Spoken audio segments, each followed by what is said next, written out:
Hello, I'm Abbas Master. Welcome to my channel Abbas Master Prime.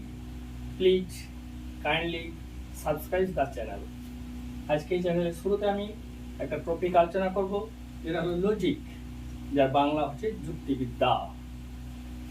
Logic, LOGIC, এই ইংরেজি শব্দটির উদ্ভব হচ্ছে গ্রিক শব্দ লজিক, LOGIKE। এর বিশেষণ হলো লগস, LOGOS, যার বাংলা হলো চিন্তা। তাহলে লজিককে চিন্তা সংক্রান্ত বিজ্ঞান বলতে হয়, কিন্তু না। চিন্তা হলো একটি মানসিক প্রক্রিয়া যেখানে স্মৃতি, কল্পনা ইত্যাদি জড়িয়ে থাকে। সব মানসিক প্রক্রিয়া কিন্তু যুক্তিবিদ্যা আলোচনা করে না। কেবল ভাষায় প্রকাশিত অনুমান হলো যুক্তি। সুতরাং ভাষায় প্রকাশিত চিন্তা সম্বন্ধীয় বিজ্ঞানই হলো তর্কবিদ্যা বা তর্কশাস্ত্র বা যুক্তিবিদ্যা বা লজিক। এই যুক্তিবিদ্যার প্রধান আলোচ্য বিষয় হলো যুক্তি। যুক্তি গঠিত হয় আশ্রয় বাক্য এবং সিদ্ধান্তকে নিয়ে।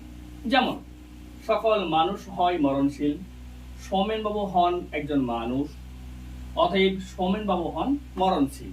প্রথম দুটি আশ্রয় বাক্য, দ্বিতীয়টি লাস্টেরটি সিদ্ধান্ত।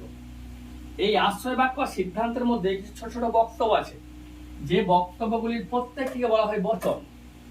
সুতরাং যুক্তি জানতে হলে আমাদের জানতে হবে বচন, আর বচন হলো যুক্তির একটা অঙ্গ বা অবয়ব। পরের ক্লাসে আমি বচন কি এই সম্পর্কে আলোচনা করব। আশা করি সবাই আমার চ্যানেলটাকে সাবস্ক্রাইব করবে।